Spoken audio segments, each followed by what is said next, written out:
Halo, Assalamualaikum warahmatullahi wabarakatuh. Kami dari kelompok 2 akan menjelaskan dua pokok pembahasan pada mata kuliah Manajemen Keuangan Internasional. Pokok bahasan yang pertama yaitu mengenai perilaku dan sistem nilai tukar. Pengertian nilai tukar. Nilai tukar mata uang atau yang sering disebut dengan kurs adalah harga satu unit mata uang asing dalam bentuk mata uang domestik atau dapat juga dikatakan harga mata uang domestik terhadap mata uang asing. Sebagai contoh, rupiah terhadap dolar Amerika adalah harga 1 dolar Amerika dalam rupiah atau dapat juga sebaliknya diartikan harga 1 rupiah terhadap 1 USD. Apabila nilai tukar didefinisikan sebagai nilai rupiah dalam valuta asing dapat diformulasikan sebagai berikut. USD sama dengan rupiah yang diperlukan untuk membeli 1 dolar Amerika. Lalu, USD atau yen sama dengan rupiah yang diperlukan untuk membeli 1 yen Jepang. Dalam hal ini, apabila nilai tukar meningkat, maka berarti rupiah mengalami depresiasi. Sedangkan apabila nilai tukar menurun, maka rupiah mengalami apresiasi. Sementara untuk suatu negara menerapkan sistem nilai tukar tetap, perubahan nilai tukar dilakukan secara resmi oleh pemerintah. Untuk mempermudah mengetahui tentang nilai tukar, kami juga memberikan contoh sebagai berikut. Misalnya, nilai tukar 1 dolar Amerika USD terhadap mata uang rupiah sebesar 8.500. Apabila nilai tukar 1 USD berubah menjadi 9.000, maka nilai tukar rupiah mengalami penurunan atau depresiasi. Sebaliknya, apabila nilai tukar 1 USD berubah menjadi sebesar 8.000, maka nilai tukar rupiah mengalami peningkatan atau apresiasi. Apabila nilai tukar didefinisikan sebagai nilai valuta asing terhadap rupiah. Kembali lagi dengan persamaan, 1 rupiah sama dengan dolar Amerika yang diperlukan untuk membeli 1 rupiah. Atau rupiah sama dengan yen yang diperlukan untuk membeli 1 rupiah. Dengan menggunakan konsep ini, apabila nilai tukar meningkat, maka rupiah mengalami apresiasi. Untuk sistem nilai tukar mengambang bebas atau revaluasi, untuk sistem nilai tukar tetap. Sedangkan apabila nilai tukar menurun, maka rupiah mengalami depresiasi. Untuk sistem nilai tukar mengambang bebas atau devaluasi, untuk sistem nilai tukar tetap. Nilai tukar yang kita kenal dalam pengertian sehari-hari, sebagaimana diuraikan di atas adalah dalam pengertian nominal, nilai tukar nominal.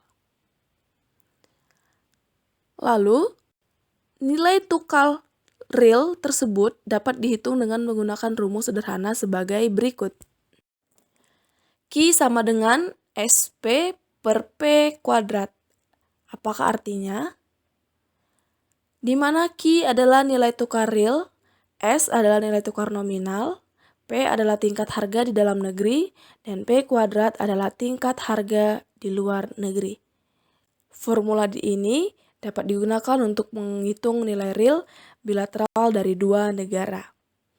Pengukuran rata-rata nilai tukar suatu mata uang real terhadap seluruh atau sejumlah mata uang asing disebut sebagai nilai tukar efektif. Lalu terdapat juga faktor-faktor yang mempengaruhi nilai tukar.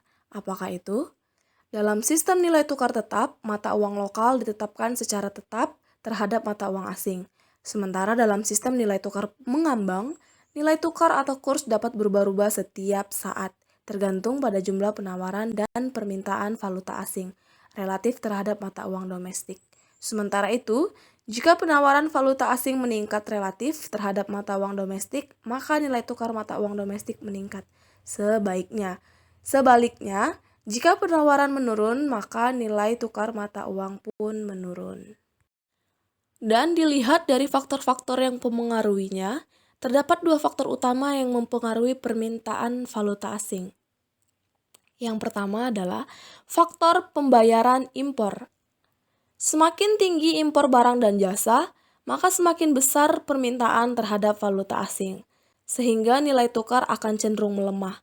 Sebaliknya, jika impor menurun, maka permintaan valuta asing menurun, sehingga mendorong menguatnya nilai tukar. Lalu faktor yang kedua adalah faktor aliran keluar atau capital outflow, yaitu semakin besar aliran modal keluar, maka semakin besar permintaan valuta asing dan pada lanjutannya akan memperlemah nilai tukar. Sebagaimana diuraikan dalam topik faktor-faktor yang mempengaruhi nilai tukar, permintaan dan penawaran valuta asing sangat dipengaruhi oleh perkembangan ekspor dan impor, serta aliran modal dari dan keluar negeri. Dan dilihat dari faktor yang mempengaruhinya, perkembangan ekspor dan impor antara lain dipengaruhi oleh harga relatif antara suatu negara dengan negara mitra dagangnya. Apa yang bisa kita lihat, di sini bisa kita simpulkan, semakin tinggi laju inflasi suatu negara dibandingkan dengan negara lainnya, maka harga barang ekspor suatu negara akan lebih mahal dan dapat menurunkan ekspor serta pada lanjutannya akan menurunkan nilai tukar suatu negara. C. Sistem nilai tukar. Nilai tukar suatu mata uang didefinisikan sebagai harga relatif dari suatu mata uang terhadap mata uang lainnya. Pada dasarnya, ada 3 sistem nilai tukar. Yang pertama yaitu Fixed Exchange Rate atau sistem nilai tukar tetap. Yang kedua yaitu Managed Floating Exchange Rate atau biasa disebut sistem nilai tukar mengambang terkendali. 3 yaitu Floating Exchange Rate atau sistem nilai tukar mengambang. Pada sistem nilai tukar tetap, nilai tukar atau kurs suatu mata uang terhadap mata uang lain ditetapkan pada nilai tertentu.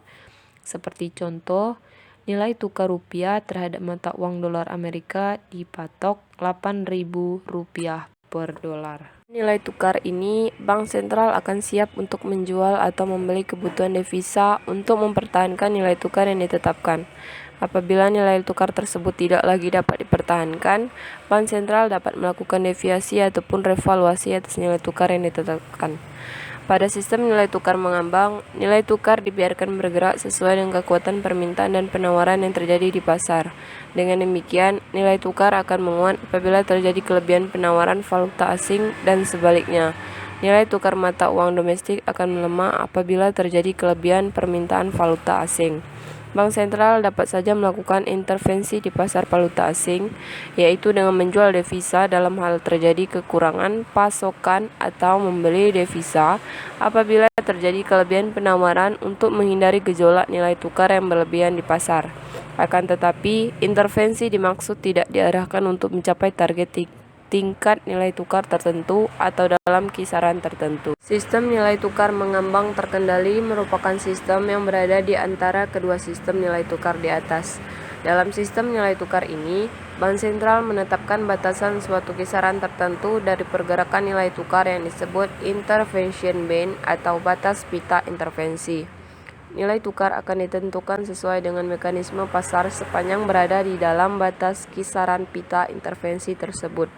Apabila nilai tukar menembus batas atas atau bawah dari kisaran tersebut, maka bank sentral akan secara otomatis melakukan intervensi di pasar valuta asing sehingga nilai tukar bergerak kembali ke dalam pita intervensi. Setiap sistem nilai tukar mempunyai kelebihan dan kelemahan. Pemilihan sistem yang diterapkan akan tergantung pada situasi dan kondisi perekonomian negara yang bersangkutan, khususnya besarnya cadangan devisa yang dimiliki, keterbukaan ekonomi, sistem devisa yang dianut seperti bebas, semi terkontrol, atau terkontrol, dan besarnya volume pasar valuta asing domestik. Sistem nilai tukar tetap mempunyai kelebihan karena adanya kepastian nilai tukar bagi pasar. Akan tetapi, sistem ini membutuhkan cadangan devisa yang besar karena keharusan bagi bank sentral untuk mempertahankan nilai tukar pada level yang ditetapkan. Selain itu, sistem ini dapat mendorong kecenderungan dunia usaha untuk tidak melakukan hedging, perlindungan nilai, valuta asingnya terhadap risiko perubahan nilai tukar.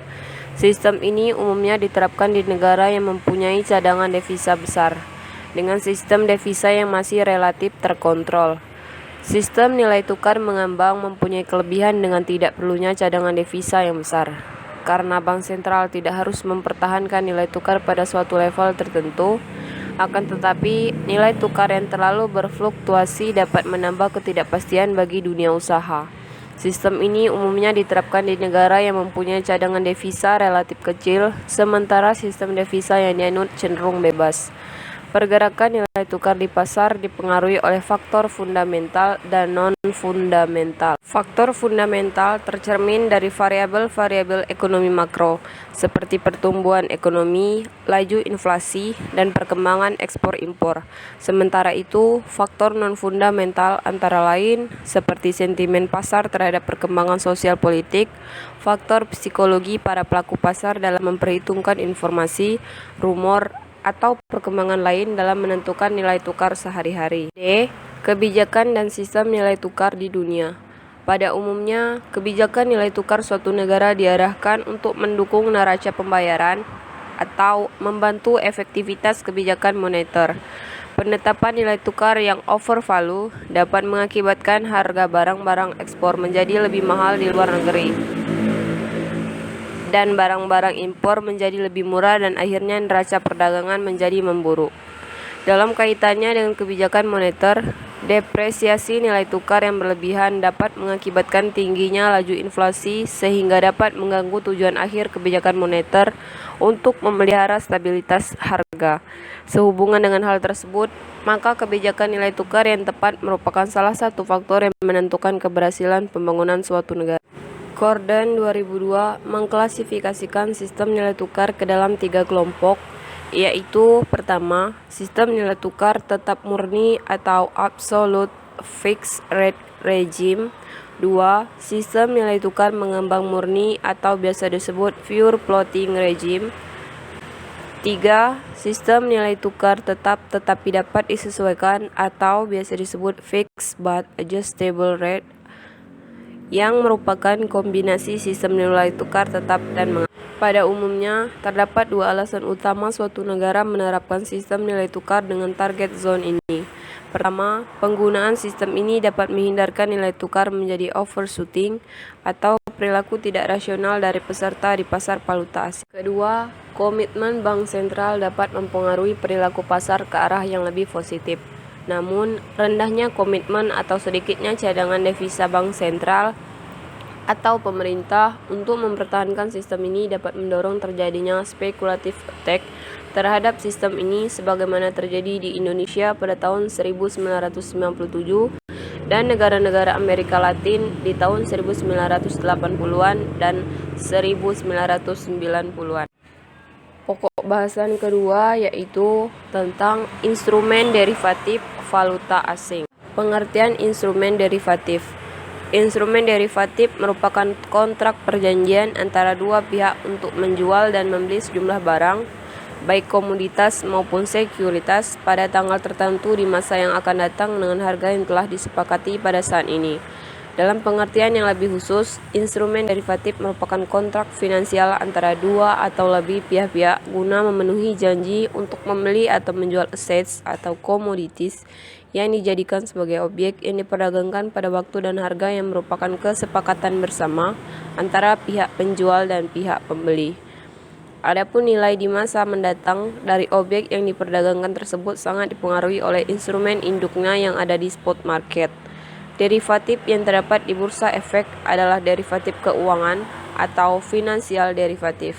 Derivatif keuangan merupakan instrumen derivatif di mana variabel-variabel yang mendasarinya adalah instrumen-instrumen keuangan yang dapat berupa saham, obligasi, indeks saham, indeks obligasi, mata uang atau currency, tingkat suku bunga, dan instrumen-instrumen keuangan lainnya dengan dasar hukumnya antara 1. Berdasarkan Undang-Undang Nomor 8 Tahun 1995 tentang penyelenggaraan kegiatan di bidang pasar modal. Kedua, berdasarkan SK Bapepam Nomor KIP 07 PM 2003 tanggal 20 Februari 2003 tentang penetapan kontrak berjangka dan opsi atas efek atau indeks efek. 3. Berdasarkan Peraturan Bapepam Nomor 3 S1 tanggal 31 Oktober 2003 tentang kontrak berjangka dan opsi atas efek atau indeks efek. 4. Berdasarkan SE Ketua Bapepam Nomor SE 01 PM 2002 tanggal 25 Februari 2002 tentang kontrak berjangka indeks efek dalam pelaporan MKBD perusahaan efek. Untuk meminimalkan risiko dari fluktuasi valuta asing tersebut, dapat dilakukan hedging dengan instrumen derivatif falas, yaitu seperti kontrak forward, kontrak berjangka, future kontrak, opsi mata uang, dan swap mata uang yang akan dibahas. Pertama yaitu forward. Forward adalah persetujuan untuk membeli atau menjual suatu aset di masa depan pada harga yang disepakati. Kontrak forward adalah kontrak future yang disesuaikan dengan kebutuhan.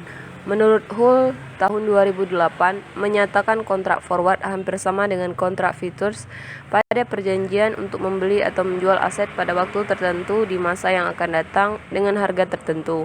Namun, kontrak futures diperdagangkan pada lantai bursa, sedangkan kontrak forward diperdagangkan pada pasar over the counter. Pasar over the counter atau OTC merupakan pasar perdagangan alternatif yang menghubungkan dealer melalui jaringan telepon dan komputer, sehingga tidak terjadi pertemuan secara fisik antar dealer. Kontrak forward adalah salah satu alat paling mendasar dan paling tua untuk mengolah risiko keuangan. Kontrak forward secara legal adalah perjanjian mengikat antara dua pihak yang meminta penjualan aset atau produk di masa yang akan datang dengan harga yang disetujui pada hari ini. Pasal-pasal dalam kontrak meminta satu pihak untuk mengirimkan barang kepada yang lain untuk tanggal tertentu di masa yang akan datang, disebut dengan tanggal penyerahan atau settlement date. Pihak lain membayar harga forward yang sebelumnya telah disetujui dan mengambil barang tersebut. Kontrak forward dapat dibeli dan dijual. Pembeli dari kontrak forward memiliki kewajiban untuk menerima mengirimkan tersebut dan membayar barang tersebut. Penjual dari kontrak forward memiliki kewajiban untuk melakukan pengiriman dan menerima pembayaran. Pembeli dari kontrak forward mendapatkan manfaat jika harga meningkat karena membeli akan memiliki harga terkunci yang lebih rendah. Hal yang sama, penjual akan menang jika harga turun karena harga jual lebih tinggi yang telah dikunci. 2. Future. Menurut Hull 2008, kontrak future merupakan sebuah perjanjian untuk membeli atau menjual aset pada suatu periode tertentu di masa yang akan datang dengan kepastian harga yang telah disepakati sebelumnya. Misalkan ada seorang petani gandum, ada kekhawatiran bahwa harga gandum mungkin jatuh sampai titik terbawah. Maka petani tersebut melakukan kontrak future terhadap gandumnya. Dengan kontrak tersebut, petani setuju untuk mengirimkan sejumlah gandum pada bulan tertentu dengan harga yang sudah ditentukan saat ini. Pada saat jatuh tempo, petani tersebut harus memberikan sejumlah gandum dengan harga yang sudah ditentukan sebelumnya kepada pembeli kontrak. Petani gandum akan untung apabila harga pasar pada jatuh tempo di bawah harga kontrak future tersebut, karena pembeli kontrak harus membayar lebih di atas harga pasar. Namun petani gandum akan rugi apabila harga pasar pada jatuh tempo di atas harga kontrak future tersebut. Harga sebuah kontrak future akan berlawanan dengan harga pasar spot. Harga bisa lebih tinggi atau lebih rendah. Pada kontrak future diperlukan sejumlah initial margin yang merupakan jumlah nominal uang yang perlu disetor oleh investor kepada broker. Mekanisme future kontrak adalah pertama kali investor menyetor sejumlah deposit sebagai initial margin dalam melakukan perdagangan future. Kemudian investor akan melakukan kontrak future dengan memperhatikan aset yang diperdagangkan, ukuran kontrak, price limit, dan position limit. Nilai dari kontrak future di masa mendatang dipengaruhi oleh instrumen induknya yang ada di pasar spot. Future kontrak berbeda dengan kontrak forward karena kontrak forward dapat dieksekusi sebelum tanggal jatuh tempo dengan cara mengambil posisi yang berlawanan sehingga tidak terjadi ada delivery. Pada bulan penyelesaian yang tertera di kontrak tidak lagi dilakukan perdagangan dan harga ditentukan oleh bursa yang atas penyelenggara kontrak. Kontrak dapat diselesaikan dengan tanggal penyelesaian terdekat atau yang biasa disebut dengan kontrak future dengan waktu. Namun pada kontrak future diperlukan daily settlement, di mana apabila nilai aset investor di bawah nilai initial margin, maka broker akan memberikan margin call pada investor tersebut. Kontrak dapat digunakan baik pada keuangan maupun komoditi. Di Amerika Serikat dan di bagian dunia lainnya, kontrak future untuk berbagai jenis item secara rutin dijual dan dibeli. Jenis kontrak tersedia secara tradisional dibagi menjadi dua kelompok, yaitu future komoditas dan future keuangan. Future keuangan, barang yang diperdagangkan adalah aset keuangan seperti saham, obligasi, atau mata uang. Future commodity, barang yang diperdagangkan adalah barang yang apa saja selain aset keuangan. Perbedaan antara future dan opsi adalah jika pemegang kontrak opsi mempunyai pilihan apakah ia melakukan pengiriman atau tidak, sedangkan kontrak future adalah janji untuk mengirimkan gandum pada harga jual tetap. 3. Option. Opsi adalah suatu kontrak derivatif dengan disertai pilihan atau hak untuk menjual atau membeli sesuatu sesuai dengan yang tertera di kontrak tersebut. Banyak dari opsi yang diperdagangkan di bursa opsi, tetapi seringkali opsi hanya berupa kesepakatan antara perusahaan dan bank. Opsi dikatakan sebagai efek derivatif yang berarti hanya akan mempunyai nilai selagi terhubung ke aset finansial yang bersangkutan. Setiap jenis opsi mempunyai masa hidup pasar tertentu, sehingga kalau masa hidup pasarnya sudah habis, maka efek derivatif tersebut sudah tidak ada nilainya. Yang dimaksud dengan aset finansial di sini adalah seperti saham biasa, obligasi, dan obligasi konversi. Opsi tersebut berisi dua jenis, yaitu opsi jual atau put option adalah instrumen negosiasi yang memungkinkan pemiliknya untuk menjual suatu efek tertentu pada harga tertentu dalam jangka waktu tertentu. B. Opsi beli atau call option adalah suatu instrumen negosiasi yang memungkinkan pemiliknya untuk membeli suatu efek tertentu pada harga tertentu dalam jangka waktu tertentu. 4. Swap. Swap adalah perjanjian antara dua pihak untuk saling menukar aliran atau arus kas atau cash flow secara periodik selama periode tertentu pada masa mendatang, menurut aturan yang disepakati. Pada swap tingkat bunga, jika tingkat bunga naik, meningkatkan beban bunga perusahaan atas utang berbunga mengambangnya. Arus kas dari kesepakatan swap juga akan naik. Menutup,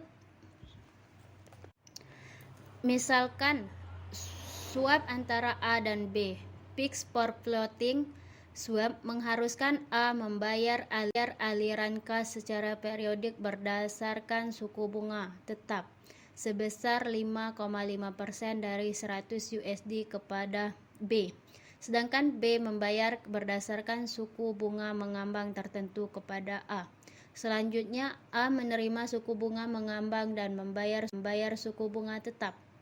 Sebaliknya, B menerima suku bunga tetap dan membayar suku bunga mengambang. Angka acuan 100 USD disebut national swap. Pada swap suku bunga, nilai nasional bagi A dan B adalah sama, yaitu 100. Oleh karena itu, nasional tidak perlu dipertukarkan pada akhir periode swap. Swap, dua pihak menukar kewajiban utang yang menggunakan mata uang yang berbeda. Masing-masing pihak setuju untuk membayar kewajiban bunga pihak lainnya pada saat jatuh tempo. Jumlah pokok yang ditukar biasanya sejumlah nilai tukar yang disepakati di awal. Pertukaran tersebut adalah nasional, dalam arti bahwa selisih arus yang dibayar. Jika satu pihak melanggarnya, tidak ada kerugian pada pokoknya. Akan tetapi, ada biaya peluang yang berkaitan dengan pergerakan mata uang setelah swap dilaksanakan. Swap biasanya dilakukan melalui perantara seperti bank komersial. Beberapa jenis swap yang umum dilakukan oleh perusahaan adalah back-to-back loans, currency swap, dan credit swap. Back-to-back loans merupakan jenis swap yang melibatkan dua pihak di negara yang berbeda, yang sepakat untuk saling meminjam sejumlah dana dalam mata uang kedua negara selama periode waktu tertentu. Pada akhir periode waktu yang telah disepakati, masing-masing pihak mengembalikan dana yang dipinjam. Currency swap mirip dengan back-to-back loans, kecuali bahwa currency swap tidak nampak di neraca. Biasanya, dua perusahaan sepakat untuk menukarkan sejumlah dana dalam mata uang yang berbeda, yang ekuivalen nilainya, selama waktu tertentu. Jangka waktu berakhirnya currency swap dapat dinegosiasikan sampai minimal 10 tahun. Apabila dana di suatu negara lebih mahal dari negara lain, currency swap dapat mempertimbangkan perbedaan tingkat bunga. Credit swap merupakan pertukaran mata uang antar perusahaan dan bank, atau seringkali bank sentral asing yang berlangsung selama kurun waktu tertentu.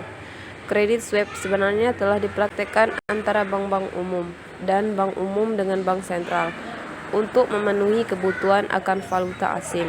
Daya tarik dari credit swap adalah kemampuannya untuk mengurangi kebutuhan guna membiayai kegiatan dengan mata yang uang lemah dari sumber mata uang yang kuat.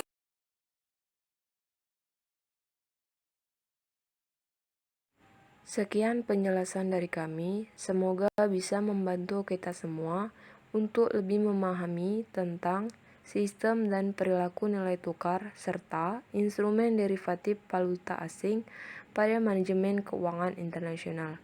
Wassalamualaikum warahmatullahi wabarakatuh.